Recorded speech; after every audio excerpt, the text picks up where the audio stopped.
제가 이제 요즘에 그 히브리서를 좀 보고 있습니다. 히브리서를 보고 있는데, 히브리서를 보면서 여러 가지 이제 좀 생각이 좀 들었어요. 보통 여러분 레위기, 출애굽기 레위기하고 히브리서 이렇게 연결이 되잖아요. 레위기서 읽으니까 어때요? 재밌죠? 아주 흥미진진하죠? 막 감동되고 막 그러죠? 전부 설레설레 하는데 여러분 레위기를 우습게 보면 안 됩니다. 유대인들은 태어나가지고 성인식 되기 전에 제일 먼저 보는 성경이 레위기이고 레위기를 다 외웁니다. 그게 그 사람들의 시작이에요. 그러니까 아주 그냥 지독히 어려운 것부터 시작을 하는 거예요. 근데 우리는 레위기만 보면 에이 귀 넘어가야지 하고 넘어가잖아요. 근데 이제 출애굽기나 레위기서에 나와 있는 이런 그 여러 가지 율법에 관한 이런 내용들을 그 신약의 관점에서, 그리고 특별히 그 신약에서 이제 그런 부분을 좀 이렇게 해석해 놓은 것이 바로 히브리서입니다.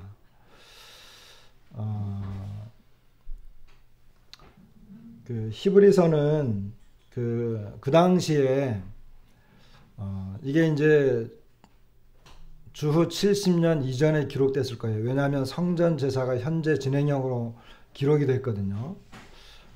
그렇기 때문에 예루살렘 성전이 파괴되기 전에 기록이 된 거예요. 그런데 예루살렘 성전이 파괴되기 직전에 그리스도인들이 많이 고난을 받았어요. 유대교는 고난을 그렇게 받지 않았어요. 근데 기독교는 로마인들에게도 핍박을 받았고 특별히 유대인들에게 핍박을 많이 받았습니다. 그러니까 유대인 크리스찬들, 그냥 유대인 기독교인들, 유대인이면서 기독교를 믿은 구원받은 이 성도들이 굉장히 혼란스러워했고 갈등을 겪었어요. 그러면서 뭐예요? 눈에 지금 보이고 있는, 그리고 현재 진행하고 있는 그 유대교, 성전에 가면 제사가 있고 정말 예배드리는 것 같고 핍박도 없고, 그러니까 어때요? 예수님은 보이지도 않잖아요. 그리고 사도들이 이렇게 뭐 말한 것밖에 없고, 그러나 분명히 구원은 받았는데 어떤 생각이 들겠어요? 좀 더 쉽고 눈에 보이고 뭔가 정말 하나님을 섬기는 것 같은, 그와 같은 것으로 돌아가고 싶은 갈등이 있을 수 있겠죠. 그런 사람들을 대상으로 기록한 것이 히브리서예요. 그런데 히브리서를 저도 이제 쭉 읽고 나니까 히브리서는요, 여러분, 그 히브리서는 예수님이 어떤 분인가 하는 것을 많이 기록을 해요. 그리고 그 예수님이 얼마나 놀랍고 뛰어난 분인지를 설명을 해요. 무엇보다 율법보다. 그리고 그 당시 사람들이 그 유대교 때문에 갈등을 겪고 있던 여러 가지 그 율법과 성전이라든지 제사라든지, 그리고 특별히 오늘 이제 주로 다룰 내용이 대제사장인데 대제사장이라든지 천사들이라든지 뭐 이런 것들보다 더 뛰어나고 우월한 분이다 하는 이와 같은 것, 그리고 그분의 사역은 훨씬 더 뛰어나다라고 하는 것을 설명을 해요.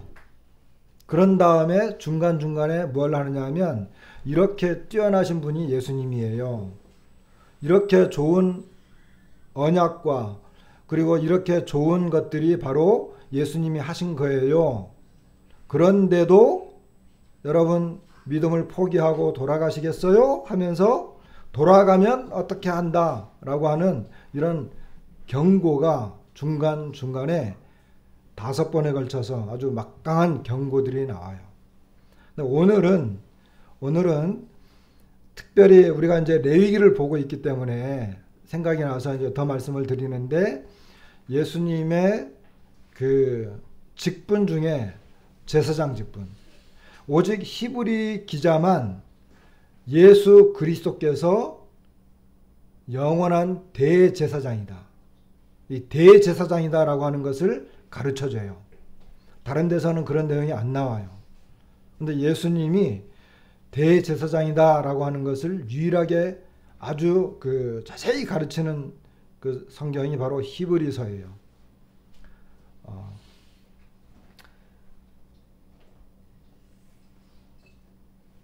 그래서 이제 오늘은 이런 부분을 이야기하고 다음에 또 기회가 되면 경고들을 또 이렇게 말씀을 드릴 수 있을 것 같습니다. 먼저 이제 우리가 아까 제가 처음에 말씀드렸던 것 히브리서를 읽으면서 제 마음에 그런 궁금증이라고 할까? 아니면 많이 생각나는 부분이 있다고 한다면 그것은 예수님을 믿는 믿음이 뭐냐라고 하는 거였어요. 히브리서를 읽다 보니까 이게 믿음에 관계된 내용이 많이 나오거든요. 믿음이 뭐냐? 내가 예수님을 믿는데 내가 예수님을 믿는다고 하면서 나는 예수님을 믿는다고 말을 하지만 이 믿음이 정말 뭔가 하는 걸 많이 생각해 보는 그런 기회가 되고 있었습니다. 지금도 있고 있으니까 그런 생각이 들었어요. 여러분 믿음이 뭐예요? 예수님에 대해서 우리는 많이 알아요. 그죠? 예수님에 대해서 오늘 예배 시간에도 예수님에 대해서 많은 감사와 내용들을 언급을 했어요. 예수님에 대해서는 많이 알아. 예수님에 대해서는 많이 아는데 정말 예수님을 믿는다라고 하는 건 뭐냐라고 하는 이런 생각을 많이 하게 됐다는 것입니다. 예수님에 대해서 믿는 것하고 예수님을 믿는 것하고는 좀 다른 것 같아요. 그런 생각 들죠? 자, 어떤 사람이 이제 아가씨가 결혼하게 됐어요. 근데 그 신랑에 대해서 많은 것을 알게 됐어요. 직장이 뭐다, 성격은 어떻다, 집안은 어떻다, 그 경제 능력은 어떻다, 이런 것들에 대해서 많은 정보를 알았어요.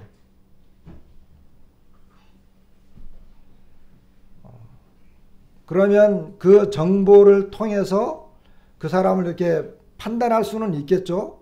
그렇지만 그 정보만 가지고 결혼합니까? 어떤가요? 그러면은 이렇게 인터넷이나 어떤 내용을 가지고 그 사람에 대해서 이 사람이 이런 사람이야 하고 쭉 설명만 하고 그것만 보고 그냥 소식만 듣고 결혼을 하겠다 결정하는 것과 같은 거잖아요. 보통 결혼할 때 어떻게 결혼하나요?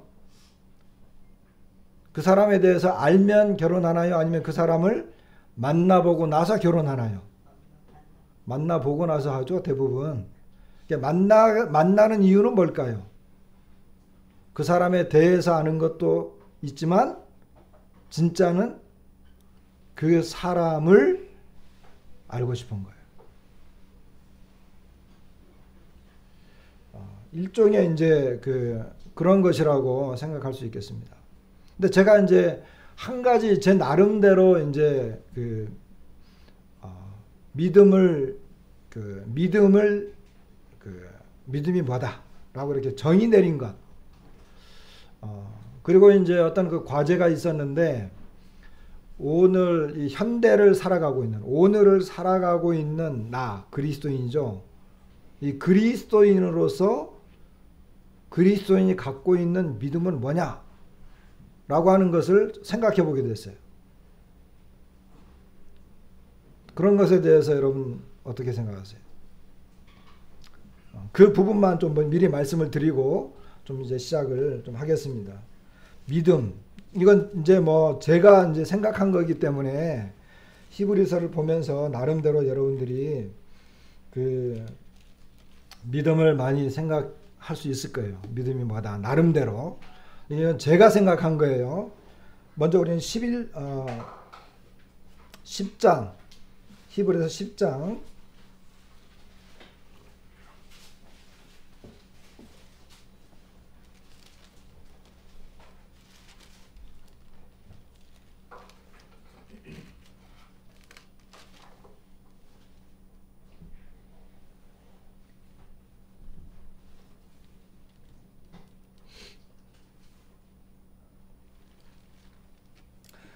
10장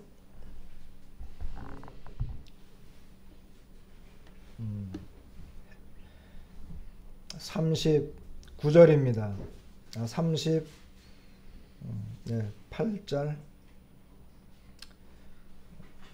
핵심적인 부분만 읽을게요. 나의 의인은 믿음으로 말미암아 살리라. 또한 뒤로 물러가면 내 마음이 그를 기뻐하지 아니하리라 하셨느니라. 우리는 뒤로 물러가 멸망할 자가 아니요 오직 영혼을 구원함에 이르는 믿음을 가진 자니라. 믿음으로 말미암아 살리라. 뒤로 물러가면 기뻐하지 않는다. 우리는 뒤로 물러가서 멸망하는 자가 아니고 영혼을 구원함에 이르는 믿음을 가진 자다. 부정적인 면으로 믿음이 뭐냐?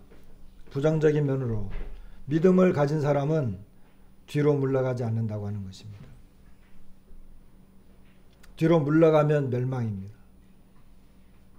다시 말하면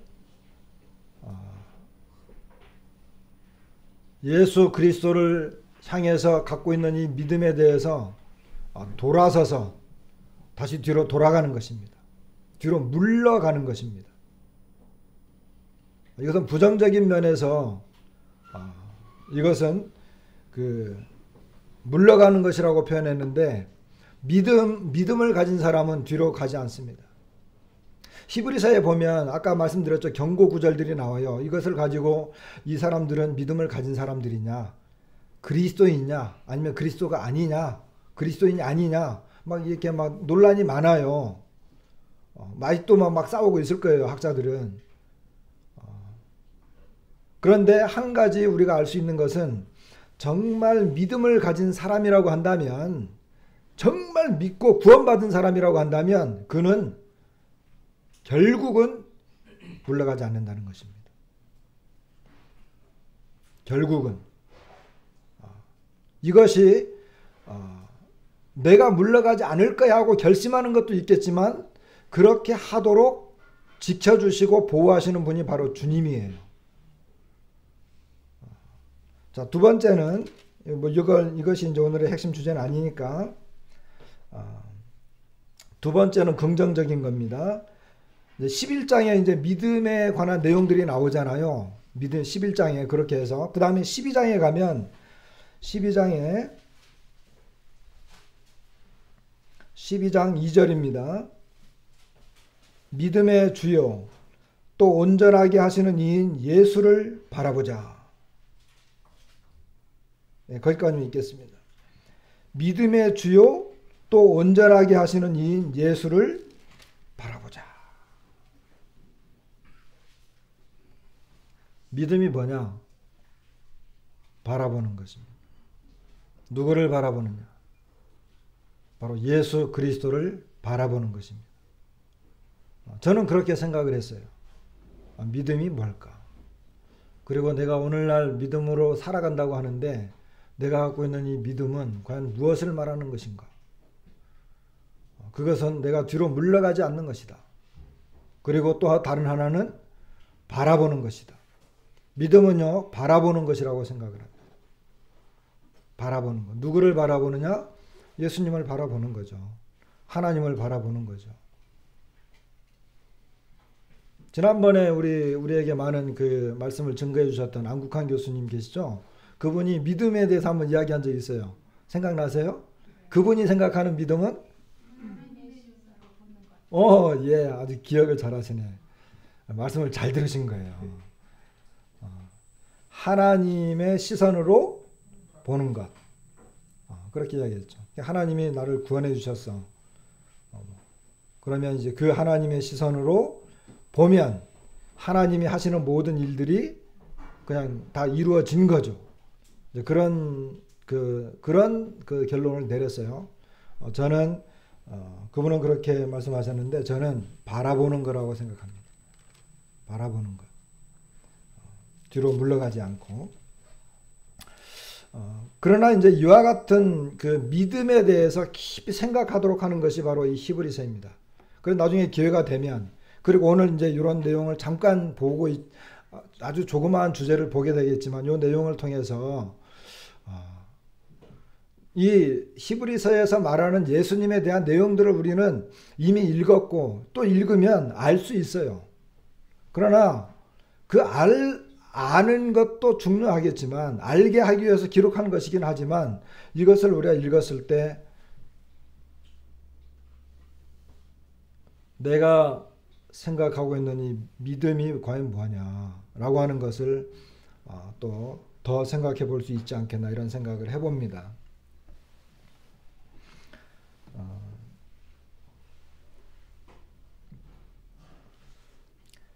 오늘은 이제 그 예수님의 대제사장직에 대해서 이제 말씀을 좀 드리겠습니다. 여러 군데 좀 찾게 될 거예요, 아마.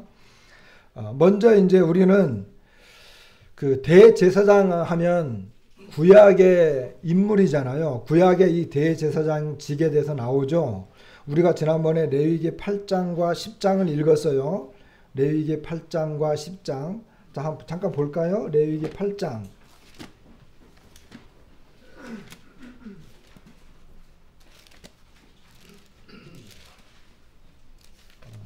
제가 찾으면 제가 그냥 막 읽어 나갈게요. 시간이 그러니까. 자, 레위기 8장과 10장은요. 대제사장을 세워요. 그 출애굽기 29장에 보면 그 출애굽기 그 29장에 보면 모세가 아론과 그의 자손들을 불러요. 그리고 그들에게 옷을 입히는 이런 모습이 나오거든요. 이미 대제사장은 아론과 그의 아론의 직계 자손들만 대제사장이 될 수 있습니다. 그런데 이제 8장에서 이제 10장까지는 레위기 8장에서 10장까지는 이 대제사장의 이 위임식이에요. 위임식. 제사장으로 세우는 거예요. 그래서 2절에 보면 너는 아론과 그의 아들들과 함께 그 의복과 관유와 속죄제의 수송아지와 순양 2마리와 무교병 한 광주리를 가지고 온 회중을 회막문에 모으라 그랬어요. 그러니까 온 회중들이 보는 앞에서 이제 위임식을 할 건데 여기 보면 의복, 관유, 그 다음에 속죄제의 수송아지, 순양 2마리, 그 다음 무교병 한 광주리. 그럽니다. 그래서 그 뒤에는 이제 의복에 관한 내용, 그리고 기름을 붓는 것, 그리고 속죄제 그 수송아지와 순양 2마리가 희생당하는 것, 그 다음에 무교병 그 광주리에 대해서, 그리고 33절에 보니까 일주일 동안 이것을 그 회막문에서 하는 것을 보게 됩니다. 이렇게 해서 위임식을 해요. 자, 우리가 아론 대제사장의 의복에 대해서는 어느 정도 이제 알고 있죠. 아주 화려한 청색 옷도 입고 그 안에 이제 세마포 옷을 입죠. 그리고 관을 쓰죠. 여호와께 성결이라고 하는 관을 쓰죠.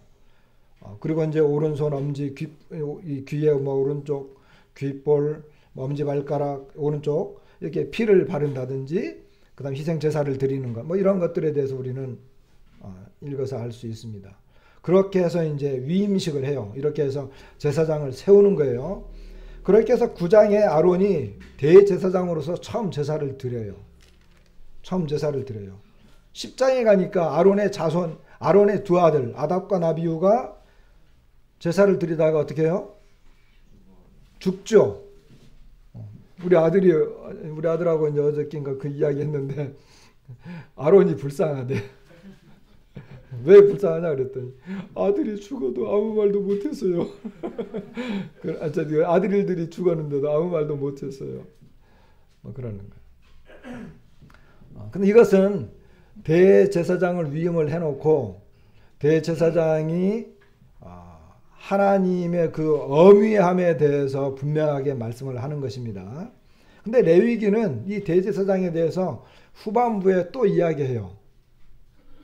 의식에 대한 것을 전반부에 이야기하고 또 후반부에 이야기하고 대제사장의 위임식과 그리고 대제사장들의 그런 자격들에 대해서 뒤에 후반부에 또 이야기해요. 그 가운데에 속죄일이라고 하는 것을 끼워 넣어요. 레위기의 구조가 그렇게 돼 있어요. 아직 레위기 다 안 읽었죠? 잘 모르겠죠? 그래서 나중에 이제 제가 그 요령을 알려드릴게요. 22장입니다. 레위기 22장. 21장을 먼저 볼게요. 21장. 이 레위기 21장과 22장은요. 제사장의 자격이에요. 저 위임식을 했는데 자격, 그러니까 다시 말하면 제사장이 반드시 어떤 그 자격을 유지하기 위해서 해야 되는 것들을 말해요.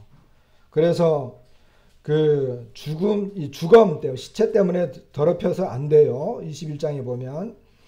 그리고 뭐 여기 보면 그 여러 가지 뭐 말이 많이 나와요. 뭐 수염을 깎지 말아라. 그 다음에 이렇게 이혼 당한 여인을 취하지 말아라. 많은 것들. 그 다음에 뭐 머리를 풀지 말고 옷을 찢지 말고 이런 내용들이 많이 나와요. 12절에 보니까 12절 그 성소에서 나오지 말며 그의 하나님의 성소를 속되게 하지 말라. 이는 하나님께서 성별하신 관유가 그 위에 있음이니라. 나는 여호와이니라. 처녀를 아내로 삼아야 되는 것.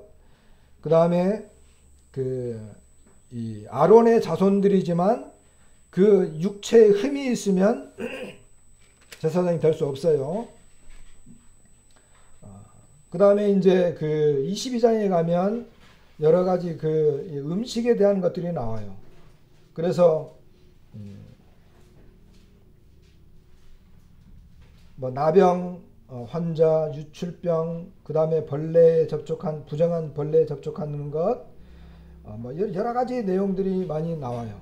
그리고 일반인들은 그런 성물들을 먹으면 안 되고 이런 그 내용들이 많이 나오는데 이런 것들은 제사장으로서의 그 자격을 말합니다.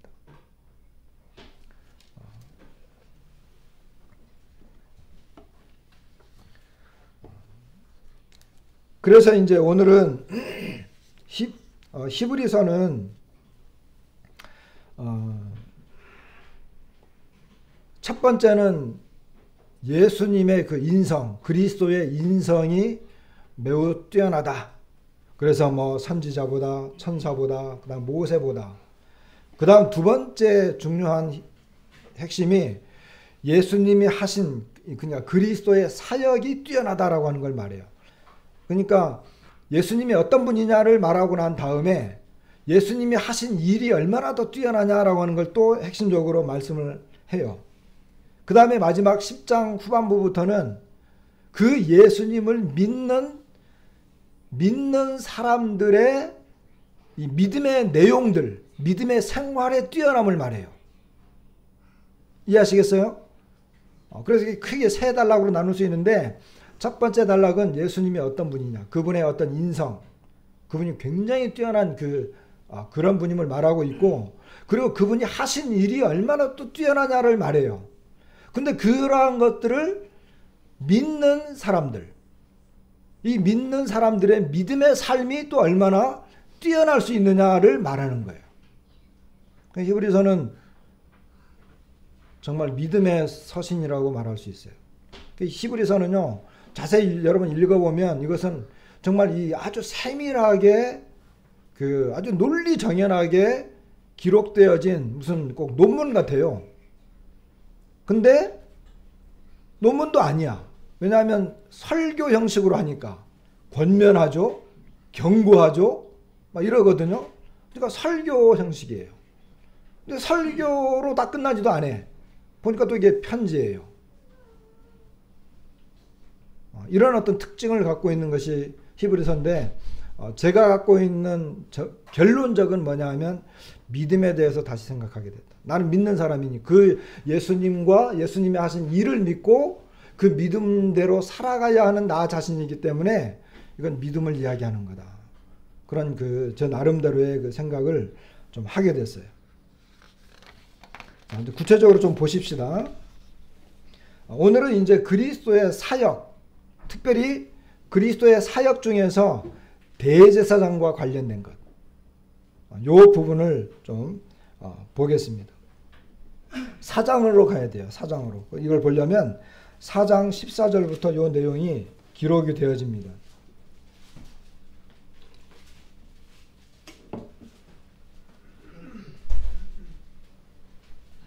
그래서 4장 14절부터 16절까지를 저는 먼저 읽게요. 그러므로 우리에게 큰 대제사장이 계시니 승천하신 이 곧 하나님의 아들 예수시라. 우리가 믿는 도리를 굳게 잡을지어다. 우리에게 있는 대제사장은 우리의 연약함을 동정하지 못하실 리가 아니요 모든 일에 우리와 똑같이 시험을 받으신 이로되 죄는 없으시니라.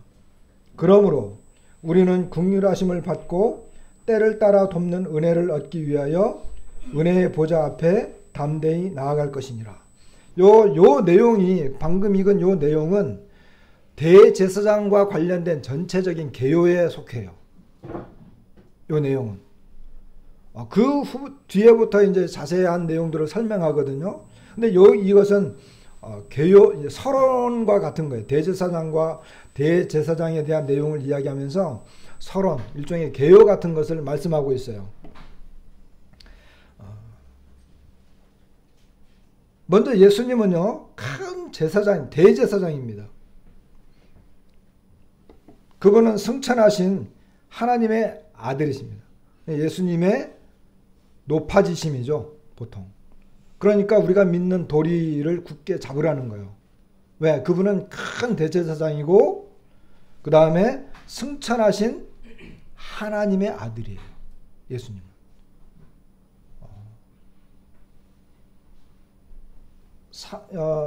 찾지는 않을게요. 3장에 가면 우리가 아주 잘 아는 말씀. 그러므로 함께 하늘에 부르심을 받은 거룩한 형제들아 우리가 믿는 도리의 사도이시며 대제사장이신 예수를 깊이 생각하라. 여기 히브리 기자는요. 우리가 믿는 도리의 사도이시며 대제사장이신 예수를 깊이 생각하라 그래요. 그런데 그 문맥상 그 앞에 있는 내용을 보면요. 예수님이 성육신의 모습이 나와요. 형제들과 같이 되셨어요. 다시 말하면 육체를 입고 오셨어요. 사도라고 하는 건 뭐예요? 사도라고 하는 것은 보냄을 받은 자라는 거예요. 그 예수님은 왜 사도가 되는 거예요? 하나님께로부터 보냄을 받아서 이 땅에 오셨어요. 어떻게? 성육신으로. 그러니까 그분은 사도예요. 그리고 또 큰 대제사장이에요. 제사장. 그분은 대제사장이에요. 왜? 제사장은 뭐 하는 거예요? 제사장은 이제 거꾸로 해요. 사람들의 어떤 문제, 특별히 죄죠. 죄를 가지고 이제는 하나님께로 나아가는 자가 대제사장이에요. 근데 예수님은 우리 사람들의 죄를 속죄하고 대신 희생 제물이 되셔서 하나님께로 나아갔어요. 대제사장이면서 또 제물이 되신 분이에요. 그러니까 예수님은 대제사장이에요. 그분을 깊이 생각하라고 말하면서 지금 아까 우리가 읽은 이 내용은 이 큰 대제사장인데 먼저 하나님의 아들 예수이기 때문에 우리가 믿는 도리를 굳게 잡으라는 거예요. 그리고 이분은 우리의 연약함을 동정하시는 분이에요. 왜냐하면 우리가 똑같이 되셨던 분이기 때문에 그래요. 대제사장으로서. 그리고 이분은 뭐예요? 우리를 긍휼히 여겨주시는 분이에요. 긍휼히 여겨주시는 분. 그리고 그분은 때를 따라서 도와주시는 분이에요. 그리고 그분은 은혜의 보좌에서 다스리는 분이에요.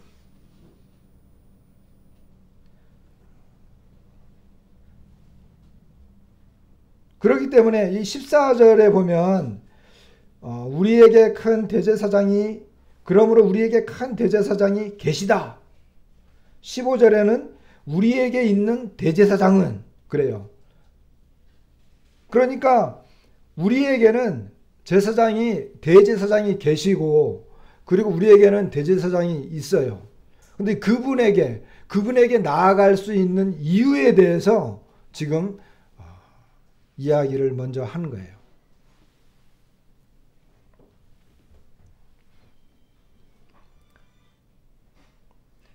자, 그 다음에 이제 5장으로 가면, 아까 이제 그 4장 그 14절 이 부분은, 예수님이 어떤 분이냐, 그분은 높아지신 분이잖아요. 하나님의 아들이잖아요. 그분은 은혜의 보좌에서 우리에게 은혜를 베풀어 주시는 분이에요. 그분의 어떤 직책에 대해서 이야기를 했는가 하면, 5장은 그분의 이제 자격에 대해서 이야기하는 것을 보게 됩니다. 먼저 그 아론의 반차를 따른 제사장직에 대해서 먼저 언급을 해요. 아론의 반차를 따른 제사장은 언급을 한 다음에 뭐 다 읽을 수는 없어요. 아론의 반차를 따른 제사장 이 사람들은요, 무식하고 미혹된 자를 용납해야만 되는데 그건 뭐냐면 자기 자신도 연약하기 때문에 그렇습니다. 그런데 이 아론의 이 반차를 따르는 사람은 아론과 그의 직계 아들들만 가능했어요. 그러니까 아론처럼 부르심을 받은 사람만 가능한 거였죠. 그런데 이제 여기 아주 이상한 내용이 나오는데 그게 뭐냐 하면 5절에 보니까 또한 이와 같이 이렇게 설명을 해요. 그리스도께서 대제사장 되심도 이렇게 이야기하면서 누구를 이야기하느냐 하면 멜기세덱이라고 하는 사람을 이야기해요. 6절 후반부에 보면 내가 영원히 멜기세덱의 반차를 따르는 제사장이라 이렇게 이야기가 나와요. 그러니까 아론의 반차를 따른 제사장직이 옛날에 있었는데 예수님은 멜기세덱의 반차를 따르는 제사장이다. 이렇게 이야기하고 있는 것을 보게 됩니다. 그러면서 멜기세덱의 신분이 뭐냐? 멜기세덱의 신분은 그는 왕이면서 제사장입니다. 이 내용은 시편 110편에 인용이 되었거든요. 시편 110편에 다윗의 노래에서 나와요. 여러분 이 내용 들어가면 더 이제 막 내용이 길어질 것 같아서 다윗이 여호와의 궤를 다윗성 시온성으로 이렇게 가지고 왔죠. 그죠? 가지고 올 때 다윗이 그 앞에서 어떻게 했어요? 막 춤추고 노래하고 막 그랬죠. 그러니까 그 안에 미갈이 막 조롱했잖아요. 근데 춤추고 막 노래할 때 다윗이 무슨 옷을 입었는지 아세요? 네? 세마포 옷을 입었어요. 세마포 옷은 누구만 입어요? 제사장만 입는 옷이에요. 근데 다윗은 그 당시에 신분이 뭐예요? 왕이었어요. 그리고 그는 성전에 들어가서 실제로 제사를 드리고 나중에 이 성전 제사법이라든지 예배 드리는 법을 제정한 사람이 누구예요? 다윗이에요. 그러니까 그 다윗이 시편 110편을 기록을 했어요.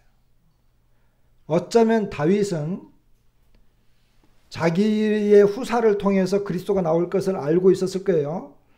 어쩌면 다윗의 마음속에는 왕이요 제사장. 여러분 율법에 의하면 아론의 레위 계통의 사람들만 제사장이 될 수 있고 아론의 후손들만 대제사장이 될 수 있어요. 그런데 다윗은 유다 지파 사람이잖아요. 근데 유다 지파에 있던 왕이었는데 그는 제사장 직무도 했던 거예요. 드러나게 막 하진 않았지만 그는 그것을 시도했어요. 그 속에서 우리가 생각해 볼 수 있는 게 뭐냐? 다윗은 왕이면서도 제사장의 직무를 할 수 있는 것을 하나님께로부터 아마 계시받았을 거예요. 그래서 그는 그와 같은 신분을 가진 사람이 누구냐 하면 바로 멜기세덱이었어요. 근데 그는 다윗 시대에 그는 그것을 완성하지 못했어요. 누구에 의해서 완성될까요? 예, 바로 그리스도에 의해서 완성되는 거예요. 멜기세덱의 비밀이 거기에 있어요.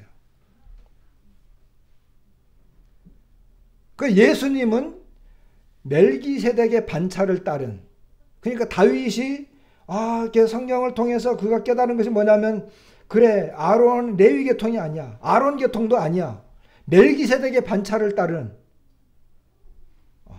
그것을 아마 영원한 것을 했을 수도 있을 것이다, 이렇게 생각을 해보는 거예요. 근데 그게 바로 예수 그리스도다라는 거예요. 그 예수님은 아론의 반차를 따르지 않고 멜기세덱의 반차를 따르는데, 멜기세덱의 반차를 따른 그 이유는 그 신분이 뭐냐면 바로 왕이면서 제사장이라는 거예요. 멜기세덱은 아브라함보다도 그 높은 분이잖아요. 그죠? 왜냐하면 아브라함이 11조를 드렸고, 아브라함이 11조를 드렸다고 하는 것은 레위도 11조를 드렸다. 그러니까 멜기세덱의 반차를 따른 그 제사장 신분이 훨씬 뛰어나다는 거예요. 자, 7장으로 가면 7장에 이제 그런 내용이 나와요. 7장에 자세히 나오거든요. 멜기세덱의 신분이 나왔고, 7장 1절로 3절에 왕과 제사장에 대한 것, 그리고 4절로 10절에는 아브라함과 멜기세덱의 관계를 이야기했습니다. 그 다음에 좀 중요한 것이 뭐냐 하면은 11절부터 좀 보시게 되면, 레위 계통의 제사 직분으로 말미암아 온전함을 얻을 수 있었으면 백성이 그 아래서 율법을 받았으니 어찌하여 아론의 반차를 따르지 않고 멜기세덱의 반차를 따르는 다른 한 제사장을 세울 필요가 있느냐? 제사 직분이 바꾸었은즉 율법도 반드시 바꾸어지리니, 이런 말씀을 이야기하세요. 그러니까 제사 직분이 12절에 바뀌었어요. 13절에는 다른 지파가 나와요. 14절에는 유다로부터 나셨어요. 15절에는 별다른 제사장이라고 나와요. 멜기세덱과 같은 별다른 제사장이 일어났다. 그리고 조금 더 넘어가면 20절에는 옛날에 아론의 자손 제사장들은 맹세하지 않았어요. 맹세하지 않고 제사장이 됐어요. 왜 그렇죠? 그것은 혈통적으로, 아버지가 대제사장이니까 그 아들인 나도 그냥 대제사장의 직무를 했어요. 그냥 아들이면 되는 거였어요. 맹세할 필요가 없었죠. 그런데 예수님은 어떻게? 예수님은 자기에게, 그 21절에 보면 오직 예수는 자기에게 말씀하신 이로 말미암아 맹세로 되는 것이라. 주께서 맹세하시고 뉘우치지 아니하시리니 내가 영원히 제사장이라 하셨도다. 이와 같이 예수는 더 좋은 언약의 보증이 되셨느니라 그랬어요. 그러니까 하나님이 맹세할 때는 하나님이 보증하신다는 거예요. 그죠?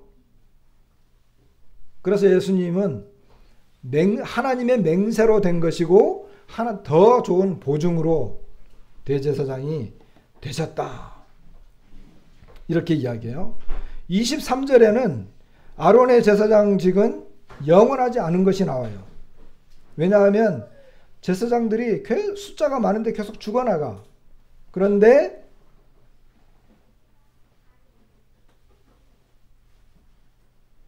그리스도는 영원한 직분을 가지고, 그리고 25절에 보니까 그러므로 자기를 힘입어 하나님께 나아가는 자들을 온전히 구원하실 수 있으니 이는 그가 항상 살아계셔서 그들을 위하여 간구하심이라. 그러면서 26절에 뭐예요? 이러한 대제사장은 우리에게 어떻게 하다고요?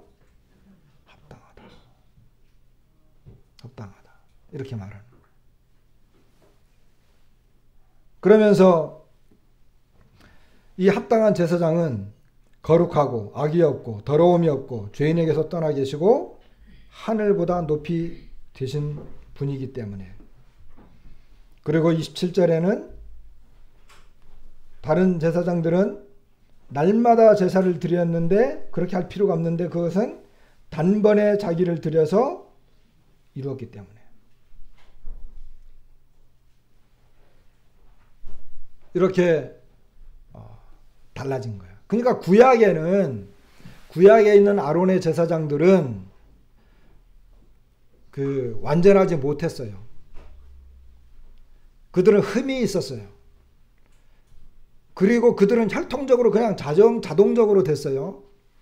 그리고 그들이 드렸던 이와 같은 우리의 죄를 속죄하는 이런 제사 이런 것들은 그 사람들이 아론의 혈통들이 계속 그 아들들이 대를 이어서 했기 때문에 이 사람들은 계속해서 그 죽음 때문에 계속해서 제사를 드려야만 온전해졌어요. 그리고 그들은 맹세하지 않았죠. 그런데 이 다른 계통으로 제사장 된 예수 그리스도, 그분은 뭐예요? 그분은 영원히 살아계신 분이기 때문에 그의 제사의 효력과 능력도 영원하다는 거예요. 예수님께서 우리의 죄를 대속하셨어요. 하나님 앞에 제사를 드리고 그분을 통해서 나아가는 자들이 완전할 수 있는 이유가 뭐냐면 그분은 영원히 살아계신 분이기 때문에 그래요. 그리고 그분은 십자가에서 한 번 자신을 드린 것으로 완전하게 이루었어요. 나중에 나오겠지만 완전하게 이루었어요. 그러니까 계속해서 제사를 드릴 필요가 없어요. 계속해서 죄를 위해서 죽고 죄를 위해서 또 죽고 이렇게 할 필요가 없다는 거예요. 왜? 영원히 그리고 한 번에 끝냈기 때문에. 얼마나 놀라워요.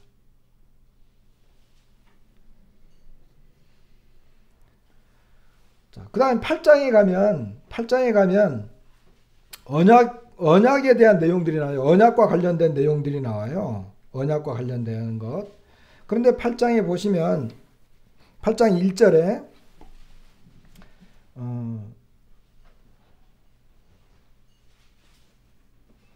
8장 1절에도 보면 지금 우리가 하는 말의 요점은 이러한 대제사장이 우리에게 있다는 것이라. 그는 하늘에서 지극히 크신 이의 보좌 우편에 앉으셨으니 성소와 참 장막에서 섬기는 이시라. 이 장막은 주께서 세우신 것이요 사람이 세운 것이 아니니라. 이렇게 이야기하는 걸 보게 됩니다.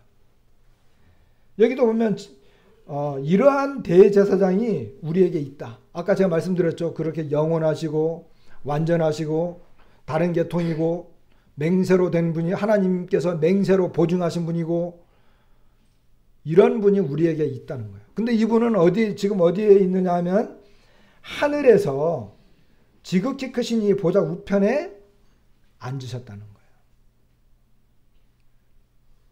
놀라운 거죠. 그런데 그 5절에 보면 그들이 말하는 것은 땅에 있는 제사장들을 말해요.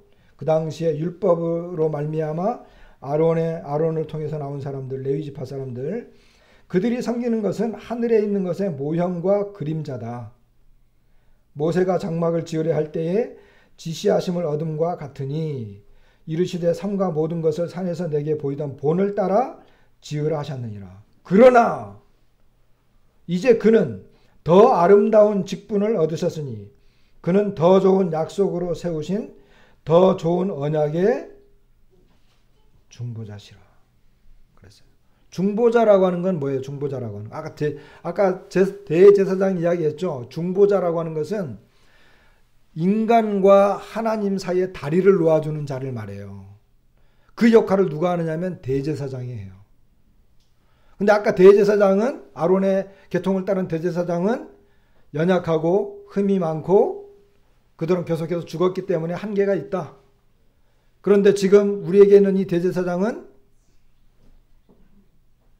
영원하시고 온전하신 분이시다. 그리고 그분은 지금 하늘 보좌에 계신 분이다. 근데 이분도 대제사장이잖아요. 멜기세덱의 반차를 따른 분이잖아요. 근데 예수님도 인간과 하나님 사이를 연결해 주는 중보자예요. 중보자라고 하는 것은 그 중보하는 거 알죠? 중보하는 것.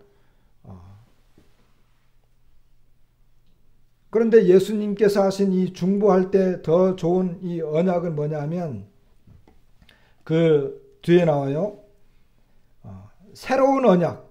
8절에 보게 되면 그 중간에 보면 새로운 언약이라고 하는 것이 나와요. 요 새 언약이라고 하는 것은 예레미야 선지자가 예레미야서 31장에서 말씀하신 이 새 언약인데 요 새 언약의 내용이 이 새 언약의 내용이 뭐냐면요. 10절 보세요. 또 주께서 이르시되 그날 후에 내가 이스라엘 집과 맺을 언약은 이것이니 내 법을 그들의 생각에 두고 그들의 마음에 이것을 기록하리라. 여러분 옛 언약은 어디에 기록됐어요? 돌판에 기록됐고 또 문서에 기록됐잖아요. 그죠? 옛 언약, 율법. 10계명 돌판에 기록됐죠? 그 다음에 613가지인가요? 그 언약, 그 세세한 것들은 또 모세가 다 기록을 했어요. 종이에 기록됐어요. 근데 새로운 언약은 어디에 기록됐어요? 새 언약은 마음에 두고 여기 생각에 두고죠. 나중에 이것이 앞뒤로 한 번씩 바뀌기도 하는데 생각에 두고 그들의 마음에 이것을 기록하고 그리고 나는 그들에게 하나님이 되고 그들은 내게 백성이 되리라. 첫 번째 언약은 이스라엘 백성들이 그들의 범죄함으로 파기했어요. 그러니까 이 히브리서에 보면 아까 설명하지 않았지만 옛 언약은 이 폐해졌다 그랬거든요. 그러니까 율법을 없애버린 게 아니에요. 이거 폐해졌다라고 우리말 성경에는 폐해졌다라고 기록이 됐는데 율법을 폐했다라고 하는 것은 오늘날 율법 폐기론자들처럼 율법이 그냥 하나님 없애버린 게 아니에요. 율법은 하나님의 어떤 속성과 성품이 들어있는 법이에요. 이스라엘 백성들이 가나안 땅에 들어갔을 때 그 국가에서 그들이 지켜야 할 법이에요. 그것은 하나님의 속성과 성품이 들어있는 것이기 때문에 완전한 법이에요. 그걸 폐할 수는 없어요. 예수님도 그 율법을 뭐 이렇게 가르치지 않거나 또 무시하면 안 된다라고 이렇게 말씀을 하셨어요. 산상수훈 가르칠 때. 그러니까 폐했다라고 하는 말은 뭐냐? 왜 그렇게 우리말 성경에 기록됐느냐 하면 이것은 효력이 없어졌다는 거예요. 효력이 없어졌다.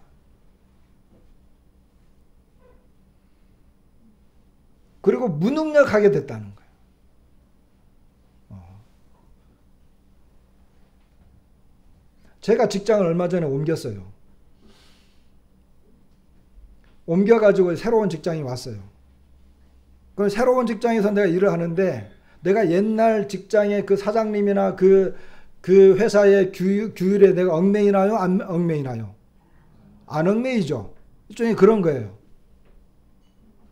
그 새 언약은 옛 언약과 달라요. 옛 언약은 능력이 없고 효력도 이제 없고 그리고 사람들에게도 연약함이 있었기 때문에 이것은 불완전한 거였어요. 그런데 여기 있는 이것은 생각에 두고 마음에 두고 하나님과 내가 완전한 하나님과 하나님의 백성의 관계가 완전하게 유지됐어요. 그리고 세 번째로는 11절 후반부에 보면 자기 형제를 가르쳐 이르기를 주를 알라 하지 아니할 것은 그들이 작은 자로부터 큰 자까지 다 나를 알미라. 이것은 상호 간의 완전한 교제를 말해요. 상호 간에. 그 다음에 마지막으로 중요한 것은 12절에 내가 그들의 불의를 긍휼히 여기고 그들의 죄를 다시 기억하지 아니한다. 여러분 율법은 뭐예요? 율법은 죽이고 율법은 정죄하고 심판하는 거죠. 멸하는 거죠. 근데 새 언약은 뭐예요? 그들의 불의를 긍휼히 여기고 그들의 죄를 다시 기억하지 않겠다. 이것이 예수님께서 오셔서 우리에게 새롭게 하신 약속이에요. 언약이라고 하는 것은 약속이에요. 근데 그분이 뭐예요? 그런 약속을 하시고 죽으셨어요. 여기 그 몇 장에 뭐 유언은 자가 죽어야 효력이 있다는 말씀이 있죠. 저는 옛날에 그 말씀이 왜 갑자기 유언이 나오지 막 그랬는데, 이 유언과 언약은 같은 단어예요. 같은 단어. 그러니까 예수님이 우리에게 언약을 하시고 초회 만찬 자리에서 제자들에게 쭉 이야기하신 다음에 십자가에서 죽으신 거예요. 그 예수님이 언약을 해놓고 죽으셨기 때문에 그 언약의 효력이 이제 막 발생하는 거예요. 다시 말하면 큰 회사의 회장님이 자기 자식들에게 유언을 쫙 해놓고 약속을 다 해놨어요. 너는 이거 하고 너는 이거 하고 약속해서 도장을 꽝 찍어놓고 변호사 세워가지고 죽었어요.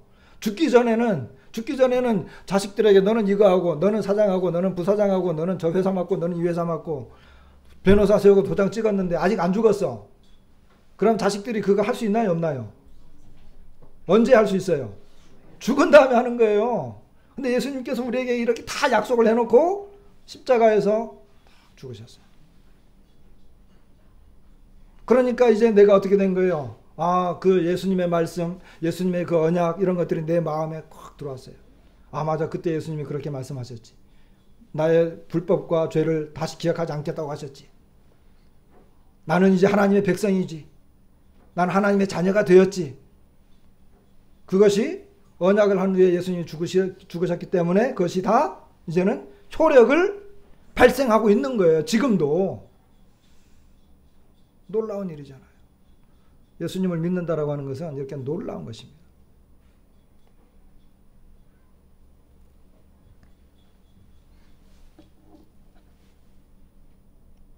그 다음에 이제 9장에 가면, 9장은 우리가 이제 잘 아는 말씀. 저도 예전에 이제 목포에 있을 때 이 9장 히브리서 이제 어떤 형제님 집에 초청을 받아서 제가 몇 번 이야기했죠.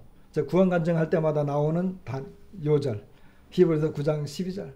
염소와 송아지의 피로 아니하고 오직 자기 피로 영원한 속죄를 이루사 단번에 성소에 들어가셨느니라. 제가 그때 영원한 속죄라고 하는 것에 딱 꽂혔어요. 그러면서 제 속에 있던 모든 죄가 사함받은 것을, 그것도 영원히 사함받았다라고 하는 것을 그때 확신을 갖게 됐어요. 제가 믿으려고 막 애를 쓴 게 아니라 확신이 그냥 딱 들어왔어요. 이 말씀 속에서. 이 히브리서 9장에 있는 내용들은 워낙 유명한 내용들이기 때문에 우리가 잘 알고 있습니다.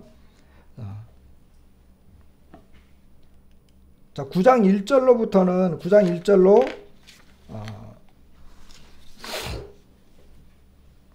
그 7절까지는 옛 언약의 어떤 성소. 여러분 그 이스라엘 백성들이 성막을 지었어요. 성막. 이제 여기 성경 잘 모르시는 분도 있으니까 광야에서 성막을 지었어요. 성막을 이렇게 지어가지고 이 성막은 두 부분으로 나누어졌어요. 천막을 지었는데 두 부분으로 나누어졌어요. 그런데 그 성막에 들어가려면 맨 처음에 큰 테두리, 천막에는 또 테두리가 있어요. 테두리에 이제 맨 앞에 문이 있어요. 보통 여기서 희생제물들을 잡아요. 이 문에서. 문을 들어가려면 그 희생제물을 잡거든요. 거기서. 잡아가지고 조금 더 들어가면 그 문을 통과하면 번제단이라고 하는 게 나와요. 번제단이라고 하는 게 나오는데 이 번제단에서 잡았던 희생제물을 다 불태워요. 주로 그래요. 불태워요. 그리고 그 다음에 들어가면 막 제사장들이 막 피 막 묻었고 막 오물들 막 만졌고 막 이런 것들이 있었기 때문에 막 불태우고 막 지저분하잖아요. 그러니까 물두멍에서 싹 씻어요. 그리고 드디어 이제 그 천막, 성막으로 들어가요. 성막이라 그래요. 우리는 천막이지만 성경에 나와 있는 것은 성막이에요. 자, 이제 성막으로 들어가는데 맨 처음에 있는 것을 성소 이렇게 이야기해요. 성소. 성소에는 한쪽에는 떡상이 있고 한쪽에는 등대가 있어요. 그리고 가운데는 또 향단이라고 하는 게 있어요. 제사장들이 매일 그 지성소로 들어갈 때 향단에서 이렇게 그 향을 피워요. 근데 천막이 그 휘장이 쫙 가려져 있어요. 휘장이 쫙 가려져 있고 이제 그 휘장은 1년에 한 번만 들어갈 수 있어요. 대속 죄일에. 누구만? 대제사장만. 1년에 한 번. 그래서 그 안에 들어가면 속죄소라고 하는 것이 있어요. 궤가 있어요. 궤가 있고 궤 양쪽에 그룹 거룩한 천사 이들이 이 속죄소를 딱 덮고 있어요. 거기에서 이제 향을 피우고 향으로 쫙 가득하게 완전히 그냥 앞이 안 보일 정도로 가득하게 피우고 피를 뿌린 다음에 이 백성들의 죄를 자기와 백성들의 죄를 이렇게 대속하는 거예요. 속죄하는 거예요. 1년에 한 번만 있어요.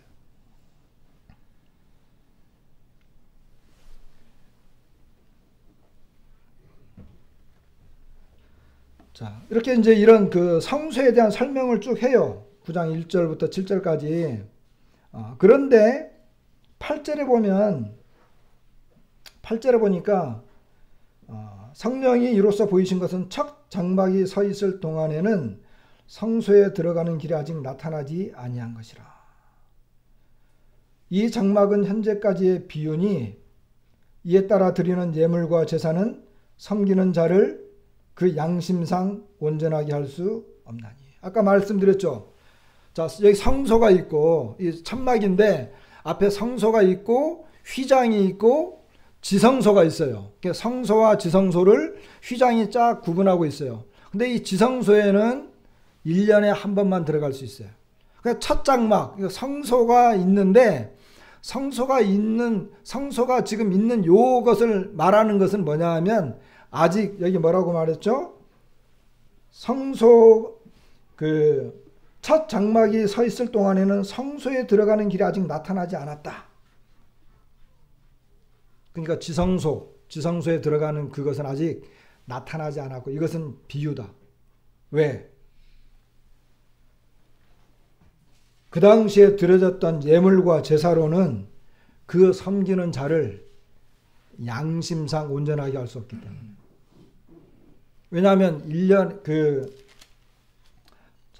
그것은 그 육체의 예법이고 개혁할 때까지 잠깐 맡겨둔 것이다. 이렇게 이제 설명을 하고 있어요. 그런데 11절에 보니까 그리스도께서는 장래 좋은 일의 대제사장으로 오사 손으로 짓지 아니한 것 곧 이 창조에 속하지 아니한 더 크고 온전한 장막으로 말미암아 염소와 송아지에 필요하지 아니하고 오직 자기 피로 영원한 속죄를 이루사 단번에 성소에 들어가셨느니라 그랬어요. 그러면서 설명하는 게 뭐냐면 염소와 이런 황소 이런 것들 그런 것들은 어떤 육체를 정결케 하는 일을 했어요. 그런데 보세요. 대제사장이 1년에 한번 들어가요. 근데 들어갈 때마다 뭐가 생각날까요? 자기의 죄가 생각이 나요. 그리고 백성들이 지은 죄가 생각이 나요. 그의 양심이 아직까지 완전히 깨끗해지지 않았어요. 죄 문제가 아직 완전히 해결되지 않았어요. 지성소에 들어갈 때마다. 그것은 그 당시에 드려졌던 이런 제물들, 희생 제물들이 많이 있었는데 그 희생 제물들의 피를 가지고 나아가긴 했지만 해마다 그것을 해야 했어요. 이것은 뭐냐 하면 아직 완전하지 않았다는 거예요. 그런데 이것이 예수 그리스도께서 오셔서 이제 완전해졌다는 거예요. 완전해졌다. 왜? 예수 그리스도는 어디로 들어갔다고요?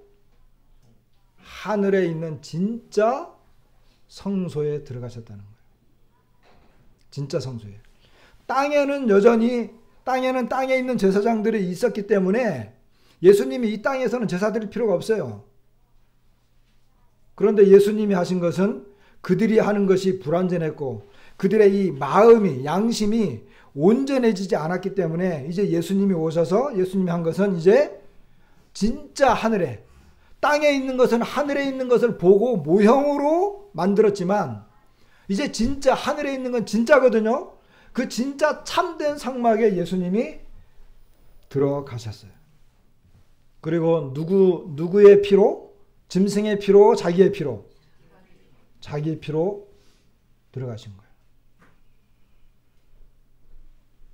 자, 그러니까 14절에 보면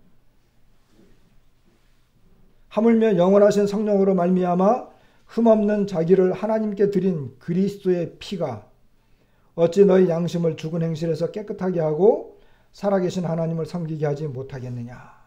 이로 말미암아 그는 새 언약의 중보자시다. 이렇게 말씀합니다. 새 언약의 중보자시다. 예수님께서 참 성막에 들어가심으로 말미암아 이제는 나중에 이제 그거에 대한 이제 그 설명이 나오는데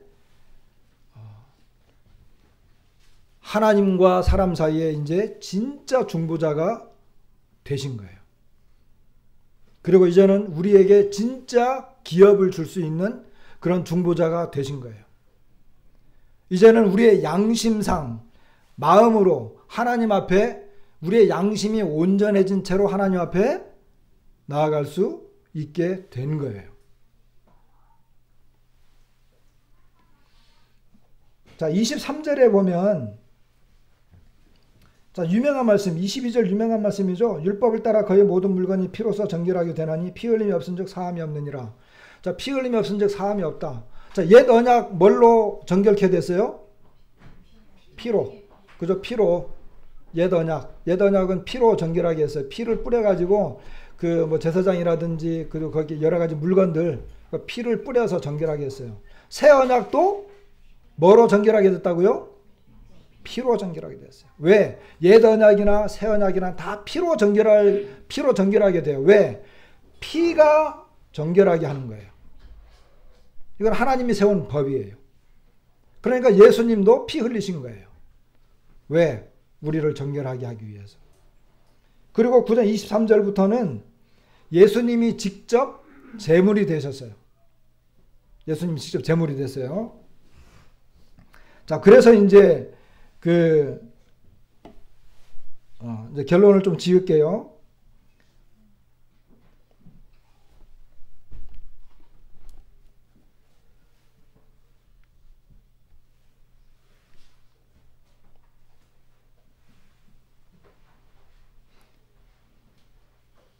자기 자신을 23절에 아까 말씀드렸죠. 23절에 짐승이나 짐승으로 드린 제물보다 더 좋은 제물이신 그 자기 자신을 제물로 드려서 하늘의 성소에 들어가셨습니다. 그리고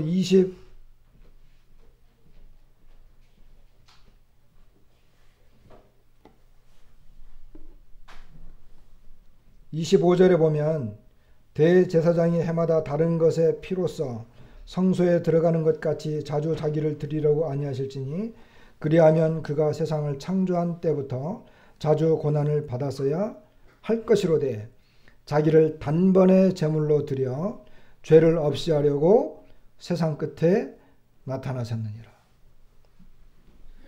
그러니까 자신을 제물로 드린 그 이 제사는 영원한 효과가 있다는 거예요. 예수님께서 자기 자신을 직접 드렸거든요. 이것은 영원한 효과가 있는 것이다. 그 다음에 그 10장, 이제 10장을 보면 이 10장은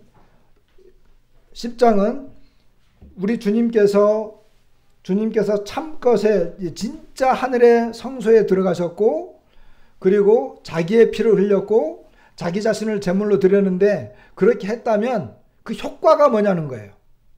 그렇게 했다고 한다면 자, 땅에 있는 제사장들이 아직 지성소로 들어가려고 하니까 자꾸 걸림이 돼요. 1년에 한 번씩밖에 못 들어가.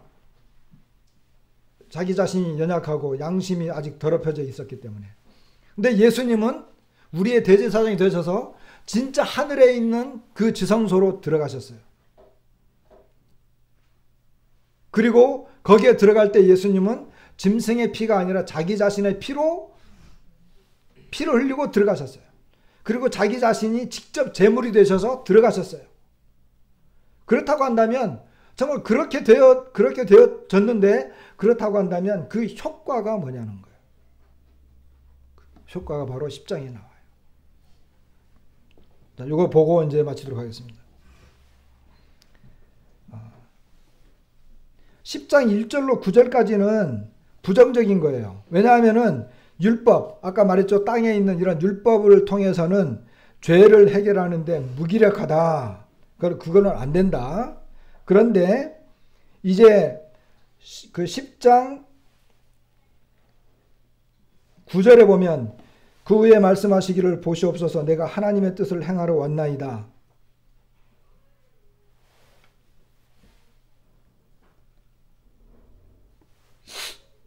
그 첫째 것을 패하심은 둘째 것을 세우려 하심이라. 이 뜻을 따라 예수 그리스도의 몸을 단번에 들이심으로 말미암아 우리가 거룩함을 얻었노라. 여기 예수님께서는 자기 자신을 단번에 들이셨고 그 결과로 우리가 어떻게 되었다고요? 우리가 거룩함을 얻었다. 11절에는 제사장마다 매일 서서 섬기며 자주 같은 제사를 드리되 이 제사는 언제나 죄를 없게 하지 못하거니와 12절 오직 그리스도는 죄를 위하여 한 영원한 제사를 드리시고 하나님 우편에 앉았다. 예수님이 드린 제사는 영원한 제사. 그리고 하나님 우편에 앉으셨다. 앉으셨다라고 하는 것은 더 이상 죄를 해결하려고 일을 하지 않고 계시다는 거예요. 다 마무리했다는 거예요. 그리고 14절에 보면 그가 거룩하게 된 자들을 한 번의 제사로 영원히 어떻게 했다고요? 온전케 하셨다. 그 전에는 어땠어요? 앞에 땅에 있는 제사를 드렸던 사람들은 양심상 온전케 될 수가 없었어요. 근데 이제는 한 번의 제사로 영원히 온전케 하셨다는 것입니다.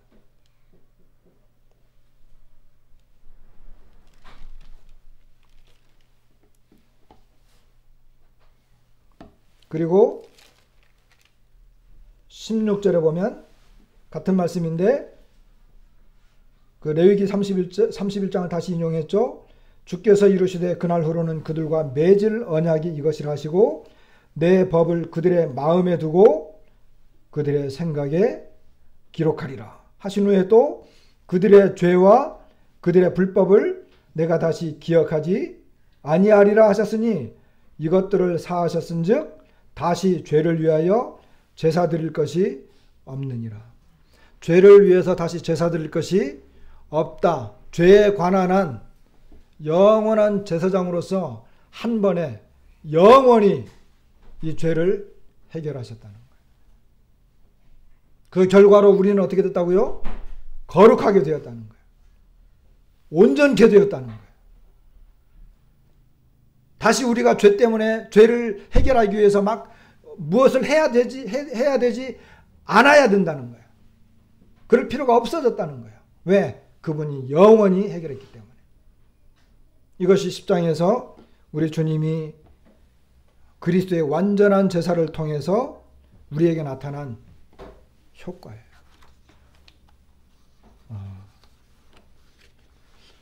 다시 한번 되돌아와서 믿음이라고 하는 건 뭘까요? 믿음이라고 하는 것은 물론 우리는 예수님이 하신 일 또는 예수님에 대한 이런 내용들을 우리가 알 수 있을 거예요. 그러나 오늘 우리가 이런 내용들을 본 것은 대제사장이신 예수님을 지금 소개하고 있어요. 사람과 하나님 사이의 중보자, 오직 유일하신 그분, 바로 예수 그리스도 대제사장. 그분은 진짜 하늘에 있는 진짜 지성소에 들어가셨고 그분은 십자가에 죽으심으로 저와 여러분의 죄를 그 한 번의 희생 제물로 영원히 단번에 온전하게 해결하셨습니다. 더 이상 죄를 위해서 제사 드리지 않아도 되게 되었습니다. 근데 바로 그분을 믿는 거예요. 아브라함이 창세기 15장에 가면 하나님께서 아브라함을 통해 가지고 하늘의 별을 세어봐라. 너의 자손이 이 별처럼 될 거다. 그럴 때 아브라함이 뭘 믿었어요? 하나님에 대해서 공부했나요? 율법을 연구했나요? 율법도 없어요 그때는. 뭘 믿었어요? 네. 하나님을 믿으니 이를 그에게 의로 여기시니라. 하나님을 믿은 거예요. 우리도 누구를 믿어요? 예수님을 믿는 거예요. 오늘 놀라운 믿음이 여러분들에게 생길 수 있기를 바랍니다. 마치겠습니다.